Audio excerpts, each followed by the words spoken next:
যখন আমি একটু সময় পাই আর মাও ডাকে তখন আমি একটু হলেও মার এখান থেকে ঘুরে যাওয়ার চেষ্টা করি। আজকে তোমরা লগে আমি একটা আমার ইভিনিং শেয়ার করবো। So hi everyone, I am Poonam and welcome to my another new blog. Morning আমার যা যা রুটিন থাকে ওইটি শেষ করে অ্যাজ ইউজুয়াল ডিউটিতে গেলাম। আর যেহেতু এই ব্লগটি আমার অনেকদিন আগের করি না, আমি এর আগের ব্লগও তোমরা লগে কইছি যে প্রচুর ভিডিও জমা রয়েছে, এটি আমি আস্তে আস্তে পোস্ট করবো। কলেজ তারপরে বাড়িতে এলাম, স্নান টান করে আসিরা মার লগে কইতাছি মা চলো একটু কালী মন্দির থেকে ঘুরাই, যেহেতু সন্ধ্যা হয়েছে সন্ধ্যার আরতিটা একটু দেখাম। আর আমার ইচ্ছে হচ্ছে যে শাড়ি পরে যাওয়ার লেগা, তা আমার এসব হঠাৎ প্ল্যানের মধ্যে আমার মা সাপোর্ট করে। তো দুজনে রেডি টেডি হয়ে বাইরে হয়ে গেছি গা মায়ের মন্দিরে যাওয়ার লেগা। তো মন্দিরে গিয়া সেরা আগে এখানে ধূপকাঠি মোমবাতি নিয়ে আনিছি, তারপরে গিয়া মায়ের মন্দিরে উঠতাছি, মাকে প্রণাম টনাম করুম। আর আস্তে আস্তে মানুষও আইতাসলো, যেহেতু জাস্ট সন্ধ্যা হয়ে আইছে।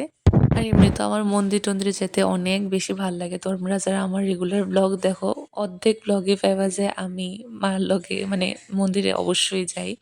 আর স্পেশালি আমার আরতিটা দেখতে খুব ভাল লাগে। তো এদিকে ধূপকাঠি মোমবাতি জ্বালাই লেছি আমি, তারপরে মাও জ্বালাই লেতেছি এদিকে। আচ্ছা, আমি একটা কথা শুনছি যেটা তোমরা লগে আমি শেয়ার করতেছি। শুনছি যে মোমবাতি যদি কোনো মন্দিরে আগে থেকে জ্বালানো থাকে, আবার আমি যদি যাই ধূপকাঠি মোমবাতি নিয়ে, আমি যদি অলরেডি জ্বালানো মোমবাতিটা থেকে যদি আমি জ্বালাই, ওইটা নাকি ঠিক না।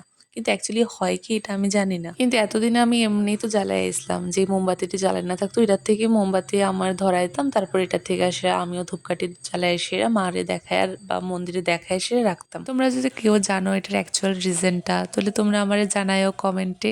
এরপরে মারে লিয়ে গেছিলাম একটা রেস্টুরেন্টে কিছু খাওয়া দাওয়া করার লেগা, কারণ কি অনেকদিন পরেই বাইরনি হয়েছিল মা সহ। আর খাবার দাবারটিও বেশ ভালোই আসলো।